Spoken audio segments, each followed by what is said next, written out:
Hello, ninth class students, welcome back. So I'm back with the second lecture of the chapter known as Is Matter Around Us Pure.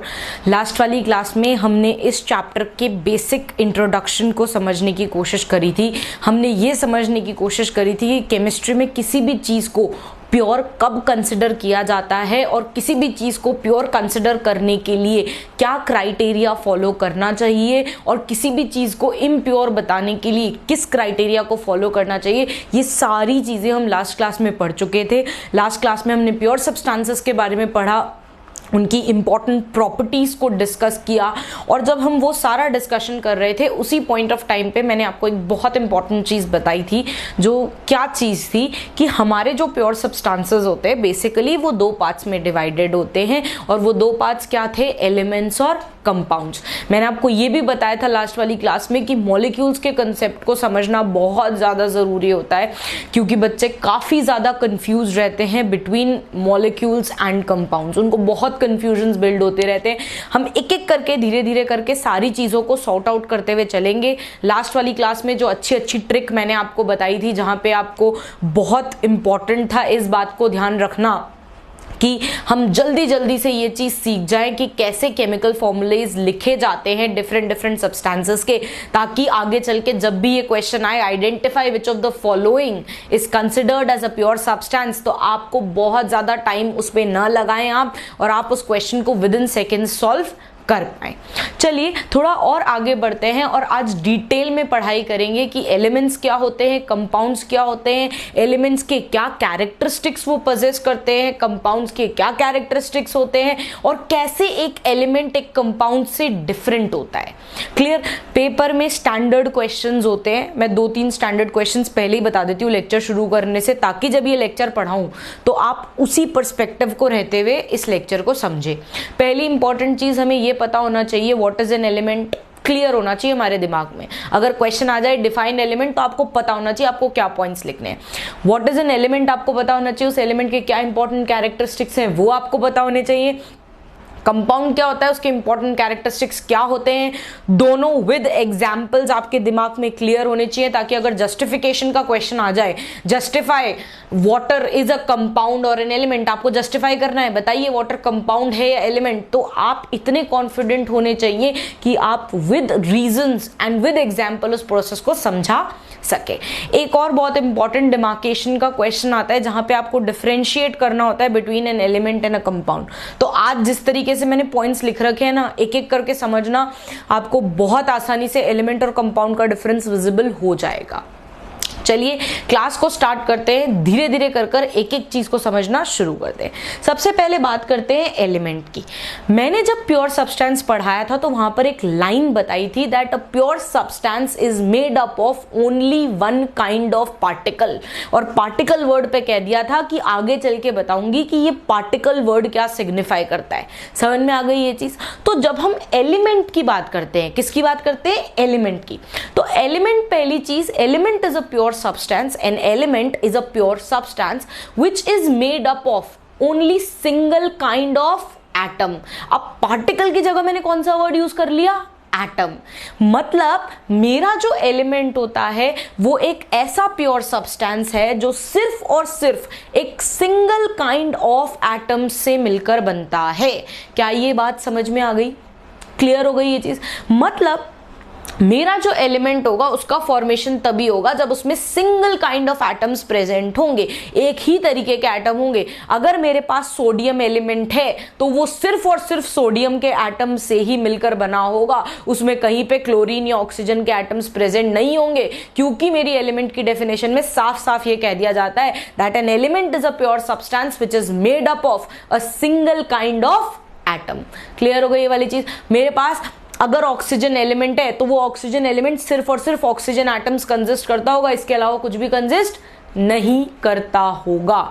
इस बात को clear कर लीजिए। Magnesium element है तो magnesium element में सिर्फ और सिर्फ मैग्नीशियम के एटम्स ही प्रेजेंट होंगे और कोई भी दूसरा एटम प्रेजेंट नहीं होगा। Very good. थोड़ा और आगे बढ़ जाते हैं। ये चीज हमने पहले समझ ली that it is made up of only one kind of atoms.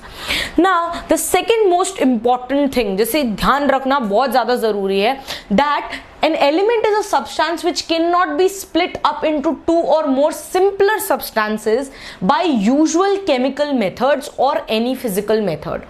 element को दो या दो से ज्यादा सिंपलर सब्सटेंसेस में सिंपल केमिकल प्रोसेसेस यूज करके सेपरेट नहीं किया जा सकता है। सिंपल केमिकल प्रोसेसेस का मतलब हो गया आपने उसे हीट एनर्जी दे दी, आपने उसे किसी भी फॉर्म में एनर्जी देने की कोशिश करी, मतलब ये समझने की बात है आपकी। आप उसे हीट प्रोवाइड कर रहे हैं, मान लीजिए आप उसे लाइट एनर्जी प्रोवाइड कर रहे हैं, आप उसे इलेक्ट्रिसिटी प्रोवाइड कर रहे हैं। इन सब सिंपल केमिकल मेथड से ये जितने भी सिंपल केमिकल मेथड्स होते हैं जिनमें आप नॉर्मल टेम्परेचर्स पे उसे हीट दे देते हैं, लाइट दे देते हैं, इलेक्ट्रिसिटी दे देते हैं, कोई भी फॉर्म ऑफ एनर्जी दे देते हैं, तो उस नॉर्मल केमिकल मेथड से आपका एलिमेंट सिंपलर सब्सटेंसेस में ब्रेक नहीं होगा।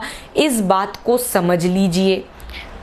उसके बाद सिंपलर केमिकल मेथड से तो नहीं हो रहा और फिजिकल मेथड से तो बिल्कुल भी नहीं होगा ना। सिंपल फिजिकल मेथड्स, हम इस चैप्टर में ना बहुत सारे फिजिकल मेथड्स पढ़ेंगे आगे चल के सेपरेशन के, जिनमें हम अलग अलग फॉर्म में सेपरेट करेंगे मिक्सचर्स को।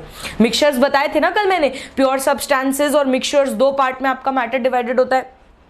तो आगे वाली क्लासेस में आने के बाद हम बहुत सारे फिजिकल मेथड्स पढ़ेंगे जहां पर हम मिक्सचर्स को सेपरेट कर रहे होंगे, लेकिन यही बात यहां समझ लेनी चाहिए that your element can not be split up into two और मोर सिंपलर सब्सटेंसेस। आप सोडियम के एलिमेंट को सिंपल फिजिकल मेथड्स अप्लाई कर सेपरेट नहीं कर सकते हैं। आप सोडियम के एलिमेंट को स्मॉलर कंस्टिट्यूएंट पार्टिकल्स में सिंपल केमिकल मेथड लगाकर हीट कर लाइट एनर्जी प्रोवाइड कर सेपरेट नहीं कर सकते हैं इनटू सिंपलर सब्सटेंसेस। ये हुआ हमारा सबसे इंपॉर्टेंट सेकेंड पॉइंट।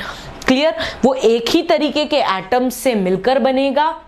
अगर सोडियम का एलिमेंट है तो सिर्फ सोडियम एटम से ही मिलकर बना होगा, और उस सोडियम एलिमेंट को सिंपलर कंस्टिट्यूएंट पार्टिकल्स में आप सिंपल केमिकल और फिजिकल मेथड से सेपरेट नहीं कर सकते हो। आप बहुत सारे फिजिकल मेथड्स भी आगे चलकर पढ़ेंगे। केमिकल मेथड्स मैंने आपको बता ही दिया, सिंपल एनर्जी देने वाले प्रोसेसेस से आप उन्हें सेपरेट नहीं कर सकते हो। आगे बढ़ते, ये थर्ड पॉइंट जो है ना, ये थर्ड पॉइंट बहुत मुश्किल से देखने को मिलता है इतने प्रॉपर मैनर में लिखा हुआ, लेकिन ये थर्ड पॉइंट बहुत ज्यादा जरूरी है समझना। मेरे सोडियम एलिमेंट की जो प्रॉपर्टीज होगी वो सिमिलर होगी अगर मैंने एक सोडियम का एटम भी पकड़ लिया तो। अगर मेरा सोडियम एलिमेंट जो प्रॉपर्टी रख रहा है वो सेम प्रॉपर्टी मेरा एक सोडियम का एटम भी रखेगा ही रखेगा। इस बात को समझिए। जो प्रॉपर्टी मेरे ऑक्सीजन एलिमेंट की होगी, जो प्रॉपर्टी मेरे ऑक्सीजन एलिमेंट की होगी, वो ही प्रॉपर्टी मेरा एक ऑक्सीजन का एटम भी रखता होगा। इस बात को समझ लीजिए। जो प्रॉपर्टी मेरे एक मैग्नीशियम का एलिमेंट, मेरे पास अगर मैग्नीशियम एलिमेंट रखा हुआ है और जो प्रॉपर्टी उस मैग्नीशियम के एलिमेंट में होंगी, जो जिसके पास बहुत सारे मैग्नीशियम के एटम्स हैं, तो उन मैग्नीशियम के एक एटम की जो प्रॉपर्टी होगी ना, वही प्रॉपर्टी वो पूरा मैग्नीशियम का एलिमेंट भी रखता होगा। इस बात को समझ बहुत ज्यादा जरूरी है और इसकी इंपॉर्टेंस ज्यादा तब नजर आएगी जब कंपाउंड पढ़ लेंगे। तीन चीजें बताइए, तीनों चीजें क्लियर होनी चाहिए। पहली चीज पहले ही बता दिया था, pure substance is a substance which is made up of single kind of particle, और बोला था ये पार्टिकल वर्ड में ही चेंजेस करके एलिमेंट और कंपाउंड को समझ लोगे। तो पहला चेंज क्या किया, पार्टिकल की जगह पे एटम रख दिया, तो एलिमेंट क्या बन गया, it is made up of only single kind of atoms. दूसरी इंपॉर्टेंट चीज, एलिमेंट एक ऐसा प्योर सब्सटेंस है जिसे बहुत आसानी से सिंपलर सब्सटेंसेस में ब्रेक नहीं किया जा सकता है by using your usual chemical and simple physical methods. ये दूसरी इंपॉर्टेंट बात हो गई आपके लिए। थोड़ा और आगे बढ़ेंगे तो हमने क्या कहा कि जो प्रॉपर्टी एक सिंगल एटम रखेगा वही प्रॉपर्टीज कौन रख रहा होगा, आपका एलिमेंट, जो कि कब बना, जब बहुत सारे एटम्स क्या हुए, एक दूसरे के साथ रह रहे थे, एक्यूमुलेटेड थे। क्या ये बात समझ में आ गई? ये तीनों बहुत इंपॉर्टेंट पॉइंट्स हैं जो हमें याद रखने हैं। समझ में आ गया ये चीज? यही वो पॉइंट्स हैं जो क्या है, कैरेक्टरिस्टिक्स है या प्रॉपर्टीज है किसकी, एलिमेंट की। किसी ने भी आपसे पूछा ना एलिमेंट की क्या क्या प्रॉपर्टीज होती है, उठाकर ये चारों पॉइंट्स लिख देना। यही आंसर है। क्लियर हो गई ये चीज? किसी ने आपसे पूछा डिफरेंस कीजिए बिटवीन एलिमेंट एंड कंपाउंड, ये 1 2 3 पॉइंट और इधर वाले पॉइंट्स एज इट इज एक लाइन बना के टैबुलर मैनर में लिख देना। समझ में आ गई ये बात? थोड़ा और आगे बढ़ते हैं, सिग्निफिकेंट प्रॉपर्टीज के बारे में हम डिस्कस कर चुके हैं, थोड़ा सा और आगे बढ़ते हैं। हमारे जो एलिमेंट्स होते हैं उन्हें हम क्लासिफाई कर देते हैं। देखिए there are at present at this point of time total 118 elements exist करते हैं नेचर में, अर्थ पे। क्लियर? हमारे पास अभी एग्जिस्ट कर रहे हैं टोटल 118 एलिमेंट्स। कुछ एलिमेंट्स ऐसे हैं जो नेचर से नेचुरली हमें मिल गए हैं, और उन्हीं 118 एलिमेंट्स में से कुछ एलिमेंट्स ऐसे हैं जो क्या किए गए हैं, आर्टिफिशियली प्रिपेयर किए गए। तो उन दोनों का टोटल सम हमारे पास 118 एलिमेंट्स अभी एग्जिस्ट कर रहे हैं। ये हुई पहली चीज। अब उन 118 एलिमेंट्स को depending upon their similarity and differences in their properties, उनकी फिजिकल और केमिकल प्रॉपर्टीज में क्या सिमिलैरिटीज है और क्या डिफरेंसेस हैं, इस बेसिस पर हमने उन्हें डिफरेंट ग्रुप्स में क्लासिफाई कर दिया। पहली इंपॉर्टेंट चीज ये हो गई। क्लियर? तो जब हमने उनका क्लासिफिकेशन किया तो हमने क्या देखा कि हमने उन्हें बेसिकली 3 पार्ट्स में डिवाइड कर दिया, metals, non metals and metalloids. कितने पार्ट में डिवाइड कर दिया? Metals, non metals and metalloids. ये चीज समझ में आ गई? सबको क्लियर हो गई? अब मेटल, नॉन मेटल और मेटलॉइड, ये तीनों एक दूसरे से डिफरेंट होते हैं। क्यों? क्योंकि वो एक मेटल का एलिमेंट नॉन मेटल के एलिमेंट से अलग अलग प्रॉपर्टीज रखता है, चाहे वो उसकी फिजिकल प्रॉपर्टी हो चाहे उसकी केमिकल प्रॉपर्टी हो। जब आप क्लास 8th में होंगे उस समय पर आपने बहुत डिटेल में मेटल्स एंड नॉन मेटल्स वाले चैप्टर में इनके बीच की क्या फिजिकल प्रॉपर्टीज में डिफरेंस होता है, इनके बीच में क्या केमिकल प्रॉपर्टीज का डिफरेंस होता है, इसे बहुत डिटेल्ड मैनर में पढ़ा होगा। It is going to be very beneficial for you. You go back and revise it a little bit. उसे थोड़ा सा रिवाइज कर लीजिए, आपको बहुत अच्छे से ये चीज समझ में आएगी। क्लियर हो गई? तो मेरे मेटल, नॉन मेटल और मेटलॉइड्स में डिवाइडेड होते हैं प्योर सब्सटेंस। हम सबको ये बात अभी तक समझ में आ जानी चाहिए कि हमारे मेटल्स क्या होते हैं। हमारे मेटल्स यूजुअली हार्ड होते हैं, स्ट्रॉन्ग होते हैं, वो दे have very high melting and boiling points. वो यूजुअली सॉलिड स्टेट में ही एग्जिस्ट करते हैं। उनकी टेंसाइल स्ट्रेंथ बहुत हाई होती है, वो मेलिएबल होते हैं, they can be beaten into thin sheets, वो डक्टाइल भी होते हैं, they can be rolled into thin wires. ये सारी किसकी प्रॉपर्टीज थी? हमारे मेटल्स की प्रॉपर्टीज थी। इसी तरीके से हमारे पास नॉन मेटल्स भी होते हैं जिनकी प्रॉपर्टीज एंटायरली ऑपोजिट होती है। किससे? मेटल्स से। फिर हमारे पास आते हैं हमारे मेटलॉइड्स। मेटलॉइड्स क्या होते हैं? उनकी कुछ प्रॉपर्टीज मेटल्स से मिल जाती हैं और कुछ प्रॉपर्टीज नॉन मेटल्स से मिल जाती हैं। क्लियर? तो they are an intermediate of metals and non metals. ये चीज समझ में आ गई? मेटल्स के कुछ examples, iron, zinc, aluminium, sodium, potassium, ये सारे बेसिक एग्जाम्पल्स किसके? आपके मेटल्स के।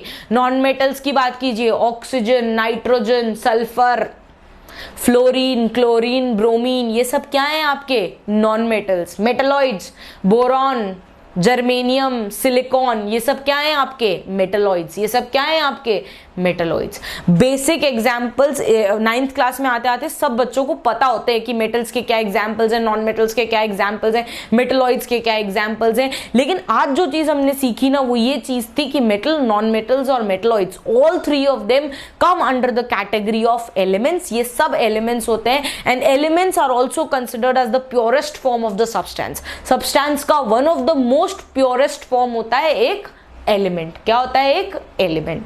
क्लियर हो गई ये चीज?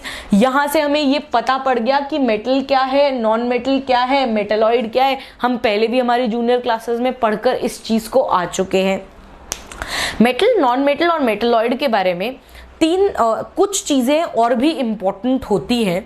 ठीक है, जिन चीजों को मैं समझती हूँ ज्यादा बेहतर तब समझ में आता है जब हम एटम्स एंड मॉलिक्यूल्स और स्ट्रक्चर ऑफ एटम पढ़ चुके होते हैं। मैं अभी आपको बता देती हूँ।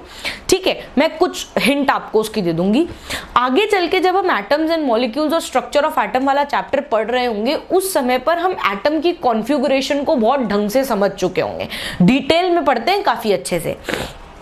तो जब हम उस कॉन्फ़िगरेशन को ढंग से समझ चुके होंगे, हम एटम के कंस्टिट्यूएंट्स को ढंग से समझ चुके होंगे, हम और भी कुछ कंसेप्ट्स को जब ढंग से समझ चुके होंगे, उस समय पर उस पॉइंट ऑफ टाइम पर मैं आपको मेटल नॉन मेटल की एक और डेफिनेशन समझाऊंगी जो कि एक बहुत इंपॉर्टेंट रोल प्ले करती है मेटल और नॉन मेटल की प्रॉपर्टीज को समझने में।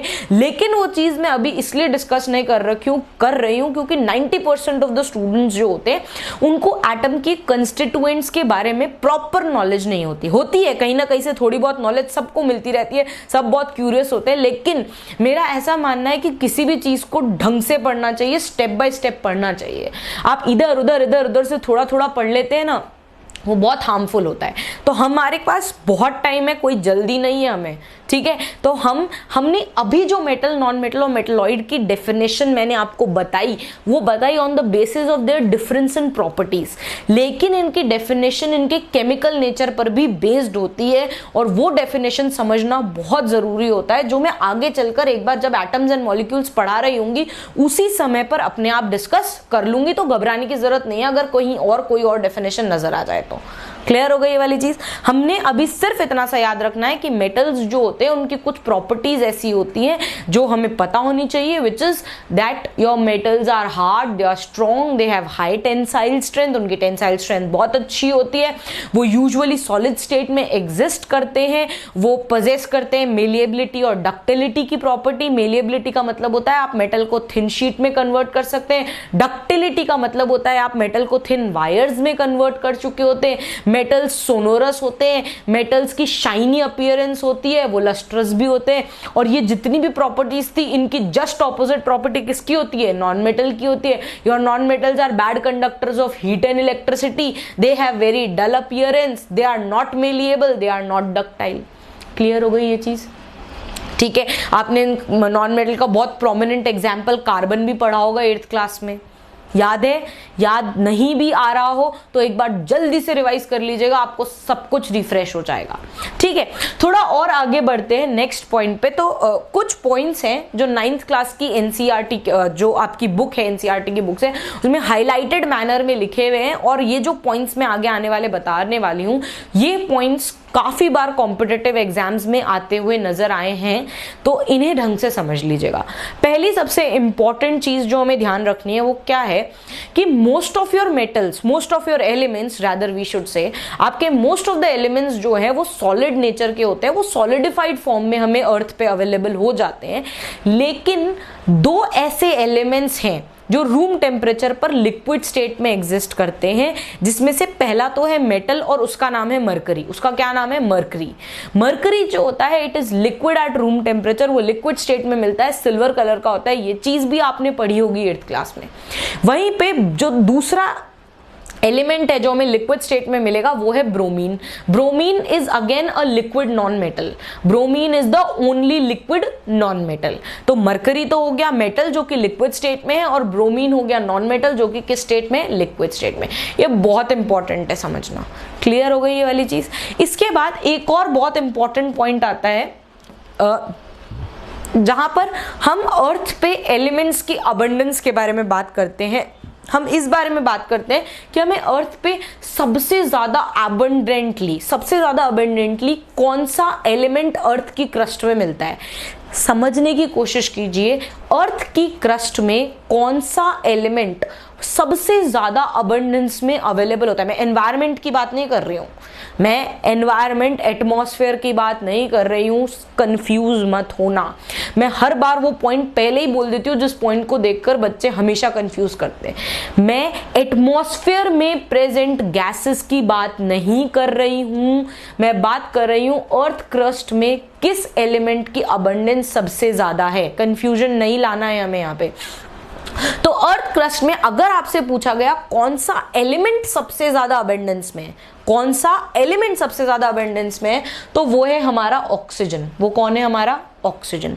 अर्थ की क्रस्ट में सबसे ज्यादा अबंडेंस में जो एलिमेंट प्रेजेंट है वो है oxygen. Second most abundant element जो है वो है सिलिकॉन। कौन सा है? Silicon. First most abundant element is oxygen, second most abundant element is silicon. अब अगर आपसे किसी ने पूछा कि अर्थ की क्रस्ट में, मैं ट्विस्ट करना सिखा रही हूं कैसे ट्विस्ट होता है, अगर किसी ने आपसे पूछा कि अर्थ की क्रस्ट में सबसे अबंडेंट नॉन मेटल कौन सा है, तो मेरा आंसर क्या होगा? Oxygen. Second most abundant non metal कौन सा है? तो मेरा आंसर क्या होगा? सिलिकॉन। क्या आंसर होगा? सिलिकॉन। लेकिन यहीं पर अगर मैंने आपसे पूछा कि अर्थ की क्रस्ट में मोस्ट अबंडेंट मेटल कौन सा है, मैंने क्या पूछा? Most abundant metal. मुझे पता है ऑक्सीजन और सिलिकॉन दोनों नॉन मेटल्स है, दोनों क्या है? Non metals. अब थोड़ा सा और आगे की तरफ इंक्लिनेशन लेते हुए चलते हैं। अगर मुझसे पूछा गया मोस्ट अबंडेंट मेटल बताइए, तो वो है एल्यूमिनियम। वो कौन सा है? एल्यूमिनियम। याद रखना, अर्थ की क्रस्ट में मोस्ट अबंडेंट मेटल है एल्यूमिनियम। लिख लो, नोट डाउन कर लो आज के आज, और अंतर समझ जाना। क्वेश्चन में आधे से ज्यादा बच्चे उस चीज को ही पढ़ना भूल जाते हैं कि वो एलिमेंट पूछ रहा है आपसे या मेटल पूछ रहा है। ध्यान से धीरे धीरे क्वेश्चन पढ़ा कीजिए। अगर उसने आपसे पूछा that tell me the most abundant metal in the earth crust, तो उसका आंसर है aluminium. While your aluminium is the third most abundant element in the earth crust. सबसे पहला है ऑक्सीजन, फिर आया सिलिकॉन, फिर आया एल्यूमिनियम। क्लियर हो गई ये चीज? सेकंड मोस्ट अबंडेंट मेटल कौन सा है? वो है आयरन। वो कौन सा है? आयरन। इतना डिटेल में डीप में जाकर वैसे नहीं पूछा जाता है। जहां पर कंफ्यूजन बच्चों को आता है वो पहला पॉइंट था कि यहां पर एलिमेंट अर्थ की क्रस्ट में कौन सा सबसे ज्यादा मिलता है, बात उस पर हो रही थी। दूसरी इंपॉर्टेंट बात जो हो रही थी वो इस बात पे हो रही थी कि हम ये पूछ रहे हैं कि एलिमेंट्स कौन सा सबसे ज्यादा अबंडेंट है, या हम ये पूछ रहे हैं कि मेटल सबसे ज्यादा कौन सा अबंडेंट है। अगर एलिमेंट पूछा जाए तो उसका आंसर ऑक्सीजन है, मेटल पूछा जाए तो उसका आंसर एल्यूमिनियम है। क्लियर हो गया? थोड़ा और आगे बढ़ते। ये भी बहुत इंपॉर्टेंट पॉइंट है जो एनसीईआरटी की बुक में एज इट इज लिखा हुआ है, दैट मैग्नीशियम जो होता है, एक एलिमेंट है मैग्नीशियम, जो कि बेसिकली मेटल है, जो कि बेसिकली क्या है? एक मेटल। ये मैग्नीशियम एलिमेंट जो है प्रेजेंट होता है क्लोरोफिल में। किसमें प्रेजेंट होता है? क्लोरोफिल में। हम सबको पता है chlorophyll is a green coloured pigment. Chlorophyll एक ग्रीन कलर का पिगमेंट होता है जो आपके प्लांट्स में वगैरह में प्रेजेंट होता है, प्लांट्स में प्रेजेंट होता है। हम सब पढ़ चुके होते हैं बहुत अच्छे से, क्लोरोफिल की प्रेजेंस बहुत इंपॉर्टेंट होती है प्लांट्स को फूड प्रिपेयर करने के लिए। ये सारी चीजें पढ़ चुके होते हैं आप लोग बायोलॉजी में। क्लियर? तो ये जो क्लोरोफिल होता है इसका बहुत इंपॉर्टेंट कंस्टिट्यूएंट होता है एक एलिमेंट जिसका नाम है मैग्नीशियम। इससे रिलेटेड क्वेश्चन भी आता है, डायरेक्टली पूछा जाता है Which element is present in chlorophyll? ध्यान रखिएगा, मत भूलिएगा। नेक्स्ट इंपॉर्टेंट क्वेश्चन है that iron is present in haemoglobin. Haemoglobin is a protein. Haemoglobin एक तरीके का प्रोटीन होता है जो कि आपके रेड ब्लड सेल्स में प्रेजेंट होता है। किसमें प्रेजेंट होता है? आपकी आरबीसीज में। उसमें कौन सा एलिमेंट होता है? आयरन। उसमें कौन सा एलिमेंट होता है? आयरन। मैग्नीशियम किसमें होता है? क्लोरोफिल में। आयरन किसमें प्रेजेंट है? हीमोग्लोबिन में। मैंने बता दिया हीमोग्लोबिन कहाँ प्रेजेंट होता है। हीमोग्लोबिन एक प्रोटीन है जो कि आपके आरबीसीज, रेड ब्लड सेल्स में प्रेजेंट होता है। क्लोरोफिल समझ में आ गया? क्लोरोफिल ग्रीन कलर पिगमेंट होता है। सब 9th क्लास वाले बच्चों को बहुत अच्छे से पता होता है, वो पढ़ चुके होते हैं ऑटोट्रोफिक न्यूट्रिशन वगैरह सब कुछ। क्लियर हो गई ये वाली चीज? अब यहां पर मैंने रेड कलर का साइन बना के इन सबके आगे इंपॉर्टेंट लिख दिया है, और मैं 99% आपको ये बात बता रही हूँ कि किसी ना किसी एग्जाम में ये क्वेश्चंस नजर आएंगे ही आएंगे। जनरली स्कूल एग्जाम्स में इतना ज्यादा नहीं देखने को मिलते हैं, लेकिन कॉम्पिटिटिव एग्जाम के पॉइंट ऑफ व्यू से बहुत इंपॉर्टेंट है, चाहे वो आपका एनटीएससी हो, चाहे वो आपका एनएससीजेएस हो, कोई भी एग्जाम हो। ठीक है, अब हमने एक पोर्शन कंप्लीट कर लिया जहां पे हमने एलिमेंट्स के कैरेक्टरिस्टिक्स क्या होते हैं वो पढ़ लिए, एलिमेंट क्या होता है वो पढ़ लिया। एलिमेंट से रिलेटेड एनसीईआरटी की बुक में जितने भी इंपॉर्टेंट फैक्ट्स गिवन थे, ठीक है, वो सारे फैक्ट्स भी मैंने डिस्कस कर दिए। याद रखिएगा जितने भी फैक्ट्स है ना, ये सब एनसीईआरटी की बुक में कहीं ना कहीं छोटे छोटे लाइंस में, बड़े बड़े पैराग्राफ्स में लिखे हुए होते हैं। ठीक है, तो मैंने वो आपको बता दिए। क्लियर हो गई ये चीज? अब थोड़ा और आगे बढ़ते हैं, तो अब समझने की कोशिश करते हैं कंपाउंड क्या होता है, और यहीं से हमारा वो टास्क स्टार्ट हो जाएगा जहां हम एलिमेंट और कंपाउंड में डिफरेंशिएट करना स्टार्ट कर देंगे। पहली चीज, कंपाउंड की डेफिनेशन बहुत अच्छे से समझ लीजिएगा, इसके सारे कैरेक्टरिस्टिक्स इसकी डेफिनेशन से ही समझ में आ जाते हैं। So a compound is first of all, your compound is a pure substance. कोई भी पूछे ना कंपाउंड क्या होता है, तो पहला आंसर जो निकलना चाहिए ना मुंह से वो ये होना चाहिए, कंपाउंड क्या है? कंपाउंड एक प्योर सब्सटेंस है। What is a compound? A compound is a pure substance which is made up of 2 or more elements. अब आपका जो कंपाउंड है ना वो तब बनता है जब केमिकल कॉम्बिनेशन होता है टू और मोर एलिमेंट्स का। जब दो अलग अलग तरीके के एलिमेंट्स या दो एलिमेंट्स जब एक दूसरे के साथ कंबाइन करते हैं, देखिए हमें पता है कि हर एक एलिमेंट एक सेम काइंड ऑफ एटम से मिलकर बना है, ठीक है। तो अगर मैंने दो एलिमेंट्स ले लिए तो वो दोनों elements different kind of atoms से मिलकर बने होंगे, ऑब्वियस सी बात है। अगर मेरे पास हाइड्रोजन है और ऑक्सीजन है तो हाइड्रोजन का एलिमेंट हाइड्रोजन के एटम से मिलकर बना और ऑक्सीजन एलिमेंट ऑक्सीजन के एटम से मिलकर बना।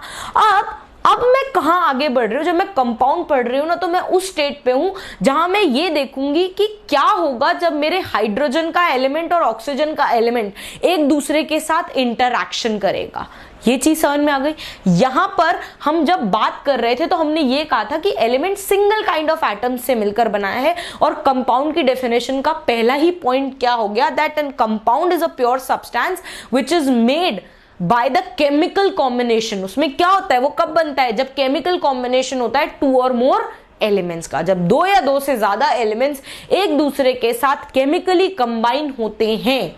अब पहली चीज पहले समझ लो, केमिकल कॉम्बिनेशन, केमिकली कंबाइन होने का मतलब क्या है। इसका सिंपल सा मतलब यह है कि दो या दो से ज्यादा चीजों के बीच में कोई केमिकल रिएक्शन होगा।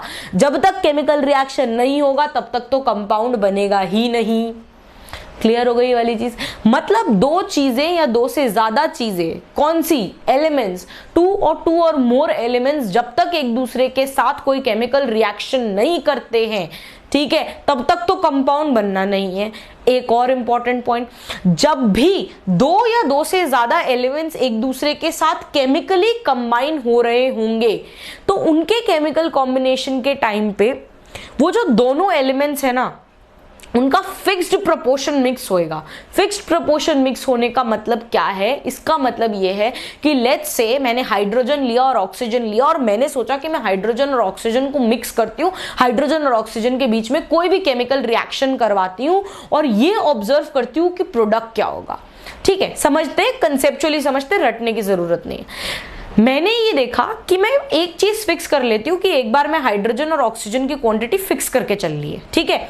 सपोज कीजिए मैंने हाइड्रोजन 1 ग्राम ली और ऑक्सीजन 8 ग्राम ले ली। अब जब मैंने 1 ग्राम हाइड्रोजन ली और 8 ग्राम ऑक्सीजन ली तो मैंने ऑब्जर्व किया कि मेरा प्रोडक्ट जो था वो क्या बना, वाटर, H2O। क्या बना, H2O।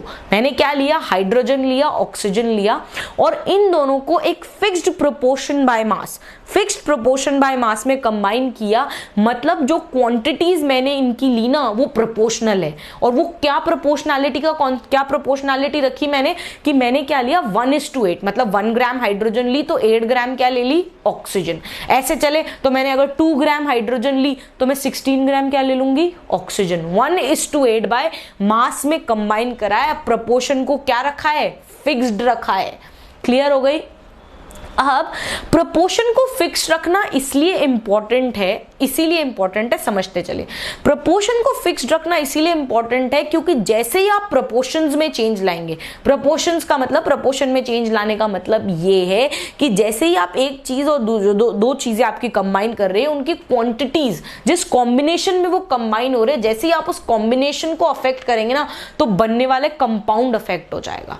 मतलब उसी हाइड्रोजन और ऑक्सीजन को कॉम्बिनेशन से जब आप क्या बना रहे हैं, वाटर बना रहे हैं, अगर आपने उस 1:8 के रेशो को डिस्टर्ब किया तो जरूरी नहीं है, अब हो सकता है कि कोई नया चीज बनेगी। अब क्या बनेगी, अब एक नया कंपाउंड बनेगा, वाटर नहीं बनेगा। वाटर को बनाने के लिए हमें 1:8 के रेशो को क्या रखना पड़ेगा, फिक्स्ड रखना पड़ेगा। अगर मैं 1 ग्राम हाइड्रोजन ले रही हूं तो 8 ग्राम क्या ले लूंगी, ऑक्सीजन। थोड़ा और आगे बढ़ते हैं, एक बार वापस से डेफिनेशन रिवाइज करते हैं। अ compound is a substance made up of 2 और more elements chemically combined in a fixed proportion by mass. Clear, fixed proportion होता है मास का जिसमें वो कंबाइन हो रहे होते हैं, उस प्रोपोर्शन को हम फिक्स्ड रखते हैं किसी एक पर्टिकुलर कंपाउंड को ऑब्टेन करने के लिए। और कंपाउंड कभी जब एक केमिकल रिएक्शन हुआ होता है, it is formed as a result of a chemical reaction. मतलब कंपाउंड के फॉर्मेशन के लिए केमिकल रिएक्शन होना इंपॉर्टेंट है। Next, now your water is a compound which is made up of hydrogen. दो एलिमेंट्स कौन से हो गए जिनसे वाटर मिलके बना, एक हाइड्रोजन और दूसरा ऑक्सीजन। क्लियर हो गई ये वाली बात। और ये दोनों भी इस कंडीशन पे मिले कि इनके मासेस का जो रेशो था वो हमारे पास कितना था, 1:8। कितना था, 1:8। ये मासेस का रेशो कैसे निकालते हैं, कैसे ये रेशो निकला, ये सब कहानी एटम्स एंड मॉलिक्यूल्स में बहुत बहुत आराम से समझ में आएगी। अभी सिर्फ इतना सा समझ लीजिए कि वाटर के फॉर्मेशन के लिए हाइड्रोजन और ऑक्सीजन का 1:8 का मास का रेशो होना इंपॉर्टेंट है। 1:8 को सबसे सिंपल तरीके से समझने का मतलब है, अगर 1 ग्राम हाइड्रोजन ले रहे हो तो 8 ग्राम ऑक्सीजन ले लो, अगर 2 ग्राम हाइड्रोजन ले रहे हो तो 16 ग्राम ऑक्सीजन ले लो। क्लियर हो गई ये वाली चीज? किसी को कोई प्रॉब्लम? वेरी गुड, आगे बढ़ते हैं। यहां पर ये वाला पॉइंट, थर्ड वाला पॉइंट बहुत इंपॉर्टेंट है, और वो थर्ड वाला पॉइंट इस वाले पॉइंट से बिल्कुल डिफरेंट है। मैंने एलिमेंट पढ़ाते समय ये बात कही कि property of an element is similar to the property of atoms. Element की प्रॉपर्टी जिन एटम्स से वो मिलकर बना है उन एटम्स के जैसी ही होती है। एक एटम जो प्रॉपर्टी रखेगा वही प्रॉपर्टी वो उस एटम का एलिमेंट भी सेम ही प्रॉपर्टी को रखेगा। ये बात समझ में आ गई। लेकिन कंपाउंड जो बनता है, जब आपका नया कंपाउंड किसी केमिकल रिएक्शन के बाद बनता है तो इस कंपाउंड की प्रॉपर्टीज जो होती हैं दे आर डिफरेंट। इस कंपाउंड की प्रॉपर्टीज जो होती हैं they are different from the properties of its constituents.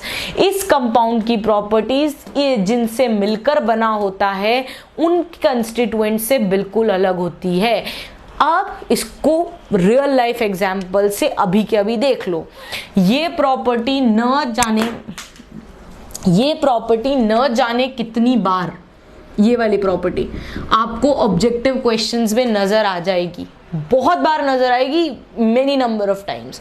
समझने की कोशिश करिए कैसे। हमने कहा द प्रॉपर्टीज ऑफ कंपाउंड, यहां पर हमने कौन सा कंपाउंड बना लिया? Water. The properties of this compound मतलब पानी की जो प्रॉपर्टीज होगी वो जिन एलिमेंट से, जिन हाइड्रोजन और ऑक्सीजन एलिमेंट से ये मिलकर बना है उनसे एंटायरली डिफरेंट होगी। अब इस चीज को समझने के लिए फिर से 8th क्लास पर जाते हैं, फिर से वहां से कुछ इंफॉर्मेशन गैदर करने की कोशिश करते हैं। 8th क्लास में एक चैप्टर हमने पढ़ा था कंबशन इन फ्लेम, बहुत इंपॉर्टेंट चैप्टर होता है वो। वहां पर हमने ये पढ़ा था दैट आपका जो हाइड्रोजन होता है ना, it is considered as a very good fuel. उसे हम क्या मानते हैं? वो एक बहुत अच्छा फ्यूल होता है। क्लियर। अब अगर कोई चीज बहुत अच्छा फ्यूल है मतलब आप उसे बहुत इजीली बर्न कर सकते हैं। फ्यूल्स जो होते हैं वो आपके फ्लेमेबल नेचर के होते हैं। तो हमें यहाँ से ये समझ में आ गया कि हाइड्रोजन का नेचर फ्लेमेबल है, मतलब वो बहुत इजीली बर्न हो जाएगा। वो क्या हो जाएगा? बहुत इजीली बर्न होने की टेंडेंसी रखेगा। समझ में आ गई? इसकी फ्लेमेबिलिटी बहुत अच्छी होती है, पता है हम सबको ये चीज। ये it is considered as one of the best fuels, पढ़ चुके हैं ऑलरेडी। अब दूसरी चीज आई ऑक्सीजन। दूसरी चीज क्या आई? ऑक्सीजन। हमने कंबशन इन फ्लेम में वापस ये चीज पढ़ी थी, अगर किसी भी चीज को आप बर्न करना चाहते हैं, तो जब पढ़ा था ना हमने कि किसी भी चीज को आप बर्न करना चाहते हैं तो उस समय कुछ इंपॉर्टेंट पॉइंट्स पढ़े थे। वहां पर presence of oxygen was one of the most important point. To burn anything you need the presence of oxygen. आपको किसकी जरूरत है? ऑक्सीजन की जरूरत है।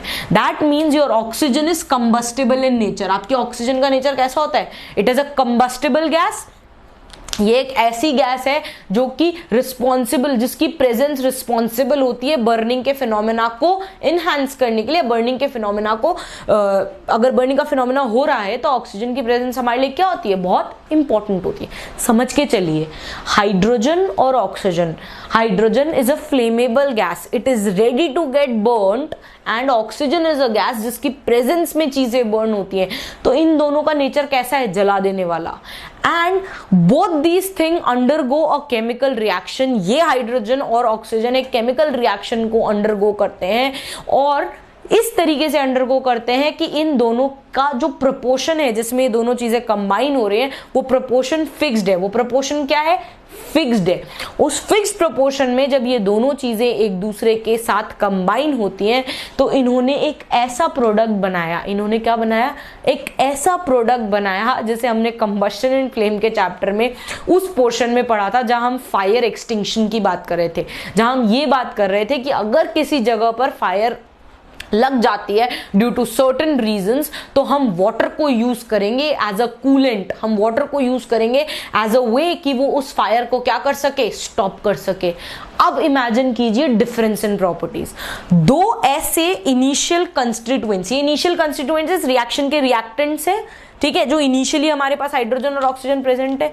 इन दोनों का नेचर ऐसा है कि दे आर प्रमोटिंग, ये प्रमोट कर रहे हैं कि फायर लग जाए, आग लग जाए, ठीक है।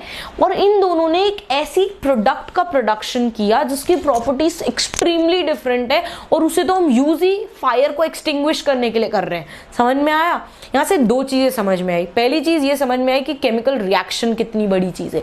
केमिकल रिएक्शन या केमिकल चेंज एक इतनी बड़ी चीज है that can bring a 90 degree या 180 degree change in the properties of your substances जो रिएक्ट कर रहे हैं। हाइड्रोजन और ऑक्सीजन जो कि रिएक्टिंग एलिमेंट्स थे, उनकी प्रॉपर्टीज, उन कंस्टिट्यूएंट्स की प्रॉपर्टीज कंप्लीटली डिफरेंट है। उन कंस्टिट्यूएंट की प्रॉपर्टीज कंप्लीटली डिफरेंट है from what? From the product which has been formed. ये समझ जाइए, आज ही समझ लीजिए। अगर आपसे इसी तरीके का कोई भी क्वेश्चन पूछा जाता है तो आपको ये पता होना चाहिए कि कंपाउंड की प्रॉपर्टीज उसके बनने वाले कंस्टिट्यूएंट से कंप्लीटली डिफरेंट होती हैं। अब अगर किसी ने भी आपसे ये पूछा justify that the properties of a compound are different from the properties of its constituent from which it is formed, तो आप बहुत इजीली वाटर के फॉर्मेशन का एग्जाम्पल देकर उन्हें इस बात को समझा सकते हैं, स्टेटमेंट को जस्टिफाई कर सकते हैं। क्लियर हो गई ये चीज?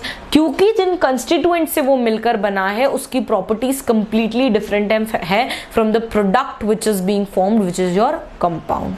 क्लियर हो गया? किसी को कोई कंफ्यूजन नहीं होना चाहिए। सब कुछ सामने आप ही ने बताया है, आप ही ने पढ़ा है पहले, और आप ही के सामने आंसर है। क्लियर हो गई ये बात? ये बहुत इंपॉर्टेंट डिफरेंस है इन दोनों में, एलिमेंट और कंपाउंड में।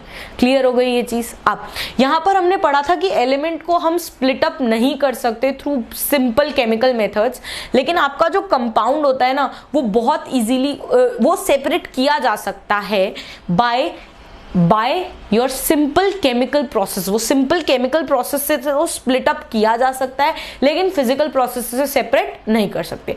तो एलिमेंट और कंपाउंड दोनों को फिजिकल मेथड से सेपरेट नहीं कर सकते, लेकिन जो आपका कंपाउंड है वो सिंपल केमिकल प्रोसेस से सेपरेट हो जाएगा, लेकिन एलिमेंट सिंपल केमिकल प्रोसेस से भी स्प्लिट नहीं होगा। 2 पॉइंट डिफरेंस के बहुत आसानी से मिल गए। नेक्स्ट, जब भी कोई कंपाउंड फॉर्म होता है ना, there is always a change in energy. Change in energy का मतलब हो सकता है कभी किसी कंपाउंड को बनाने के लिए आपको एनर्जी देनी पड़ सकती है, कभी किसी कंपाउंड के फॉर्मेशन से एनर्जी रिलीज हो सकती है, ठीक है। So there is always a change in energy. Energy ही बोला है मैंने हीट एनर्जी, लाइट एनर्जी कोई स्पेसिफाई नहीं किया। हमें सिर्फ इतना सा याद रखना है स्पेसिएशन कि कंपाउंड के फॉर्मेशन में एनर्जी का चेंज होगा, या तो एनर्जी लिबरेट हो सकती है या किसी कंपाउंड के फॉर्मेशन के लिए एनर्जी का एब्जॉर्ब होना बहुत इंपॉर्टेंट हो सकता है। समझ में आ गई ये चीज क्लियर हो गई? इसे छोटे से एग्जांपल से एक बार और समझने की कोशिश कर लीजिए। मैं इसका भी एग्जांपल बता देती हूँ, इस एनर्जी चेंज का भी। हर चीज को जब भी पढ़ो ना, केमिस्ट्री में पढ़ रहे हो रीजन के साथ पढ़ो, समझ कर पढ़ो, आगे तक याद रहेगा, ठीक है। लोगों को ये इश्यूज आता है, मैम इतने सारे केमिकल रिएक्शन है, इतने सारे कंसेप्ट है। नहीं, आप जब तक उन्हें इस तरीके से नहीं पढ़ेंगे कि for every statement being given to you, आपको जब तक उस स्टेटमेंट का रीजन नहीं पता होगा ना, it is very difficult for you to remember it for a long time. Clear? आप कंसेप्चुअली समझते चलेंगे तो हर चीज ऐसी है जो आपको डे टू डे लाइफ में देखने को मिलती है, आप बस उसके केमिकल नेचर में घुस रहे हैं, अब आप उसके केमिकल नेचर को समझ रहे हैं। क्लियर हो गई ये चीज? अब समझने की कोशिश करते हैं। सपोज कीजिए मेरे पास वाटर है, सपोज कीजिए मेरे पास क्या है, वाटर है। क्लियर? लिक्विड फॉर्म में मेरे पास नॉर्मली वाटर है। अब मैं चाहती हूं कि मैं इस वाटर को इसके कंस्टिट्यूएंट्स में ब्रेक कर दूं। मैंने कहा था ना, कंस्टिट्यूएंट्स में ब्रेक करने के लिए कोई भी केमिकल मेथड यूज कर सकते हैं। लेट्स से मैंने सोचा कि मैं वाटर के थ्रू इलेक्ट्रिसिटी पास कराऊं और इसे वापस से हाइड्रोजन और ऑक्सीजन में ब्रेक कर दूं। हाँ, मैं कर सकती हूँ। उसके लिए मुझे क्या करना पड़ा? अगर मुझे वाटर को हाइड्रोजन और ऑक्सीजन में उसके कंस्टिट्यूएंट में वापस से स्प्लिट अप करना है, सेपरेट करना है, तो मैंने केमिकल मेथड यूज किया। मैंने क्या किया, वाटर के थ्रू इलेक्ट्रिसिटी पास की। मैंने वाटर के थ्रू क्या पास करी, इलेक्ट्रिसिटी पास करी। मतलब मैंने वाटर को इलेक्ट्रिकल एनर्जी प्रोवाइड करी। मैंने वाटर को कौन सी एनर्जी प्रोवाइड करी, इलेक्ट्रिकल एनर्जी प्रोवाइड कर दी। समझ में आ गई बात। जैसे ही आपने उस इलेक्ट्रिकल एनर्जी प्रोवाइड करी, वो किन में स्प्लिट हो गया, किसी केमिकल मेथड की वजह से वो हाइड्रोजन और ऑक्सीजन में वापस से स्प्लिट हो गया। अब मैंने एनर्जी प्रोवाइड करी, मैंने एनर्जी दी, तो definitely there is a change in energy. समझ में आया। इस तरीके से समझना जरूरी होता है कि अगर आप को कंपाउंड से रिलेटेड कोई भी चीज देखनी है, या तो आपको कंपाउंड का फॉर्मेशन देखना है, तो उस फॉर्मेशन होते समय हो सकता है एनर्जी आप दें उसे, या हो सकता है एनर्जी रिलीज हो जाए, कुछ भी चेंज हो सकता है। ठीक है, इसका बेस्ट एग्जांपल था कि वाटर को अगर हाइड्रोजन और ऑक्सीजन में स्प्लिट करना है, तो मैंने वाटर को इलेक्ट्रिकल एनर्जी प्रोवाइड करी, मैंने उसे एनर्जी दी, तो definitely there is going to be a change in energy. ये वाला पॉइंट समझ में आ गया सबको। और हाँ, by simple chemical method which is by giving the electrical energy, मैंने उसे हाइड्रोजन और ऑक्सीजन में कन्वर्ट कर दिया। समझ में आ गया। ये वाटर का जो स्प्लिट अप होता है ना हाइड्रोजन और ऑक्सीजन में, ये वापस से 10th क्लास में बहुत अच्छे से आता है। ठीक है, जब हम इलेक्ट्रोलाइटिक डिकम्पोजिशन पढ़ेंगे, आगे चल के पढ़ लेंगे, टेंशन की बात नहीं है, लेकिन मैं बता रही हूँ ये बहुत जरूरी चीज है। और अभी से पढ़ते चलोगे ना, तो 10th को 9th से वापस रिलेट करेंगे, 10th को 9th से फिर से रिलेट करते हुए चीजों को हम पढ़ेंगे। तो ये सब चीजें है ना, ये सारी चीजें इतनी इंटर रिलेटेड हैं, इसीलिए मैं हमेशा कहती हूँ कि एक चीज को एक बार में ढंग से समझते चलो।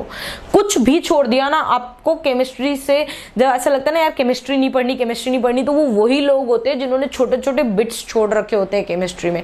Otherwise it is one of the most interesting subjects to learn.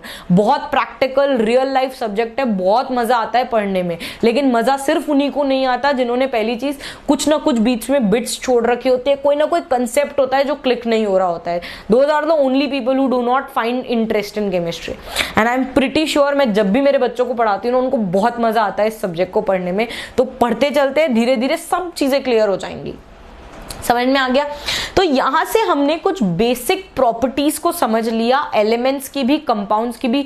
मैंने आपको डिफरेंशिएशन के पॉइंट्स भी आपको बहुत आसानी से नजर आ रहे होंगे यहाँ पे और वहां पे। मैं आपको डीपीपीएस में ये क्वेश्चन भी दूंगी, differentiate between elements and compounds, और खुद से उसे चेक भी करूंगी, इवन अपनी तरफ से एक अच्छा आंसर भी प्रोवाइड करूंगी आपको। तो समझते चलिएगा एलिमेंट्स क्या होते हैं, कंपाउंड्स क्या होते हैं, उनसे रिलेटेड क्या इंपॉर्टेंट पॉइंट्स थे, कंपाउंड से रिलेटेड जस्टिफिकेशन के क्वेश्चन भी मैंने आपको समझा दिए, कैसे विद एग्जांपल हर चीज को आप जस्टिफाई कर सकते हैं। बहुत इंपॉर्टेंट चीज है ये ध्यान रखना कि किसी भी कंपाउंड का जब फॉर्मेशन होता है तो दो या दो से ज्यादा एलिमेंट्स के केमिकल कॉम्बिनेशन से होता है, और वो जब भी केमिकली कंबाइन होते हैं they always combine in a fixed proportion by mass. Fixed proportion by mass से जब वो कंबाइन होते हैं, मतलब फिक्स्ड अमाउंट में मिक्स हो रहे हैं वो एक दूसरे के साथ। क्लियर हो गई ये वाली चीज, समझ में आ गया। इसमें ये 1:8 बाय मास वाला एग्जाम्पल भी याद रखिए बहुत अच्छे से। इसी कंपाउंड के कंसेप्ट को एक बार और देखेंगे जब एटम्स एंड मॉलिक्यूल्स में जाएंगे। ठीक है, वहां पर वापस देखेंगे इस कंसेप्ट को, और भी अच्छे से ये वहां पर आपको समझ में आ जाएगा जब आप केमिस्ट्री के कुछ अच्छे अच्छे लॉज पढ़ेंगे। क्लियर। अभी तक के लिए इतनी चीजें आपको बहुत अच्छे से समझ में आ जानी चाहिए। रिवाइज करते रहिए इस चैप्टर को, इंफॉर्मेटिव चैप्टर है। मैं मिलती हूँ आपसे नेक्स्ट लेक्चर।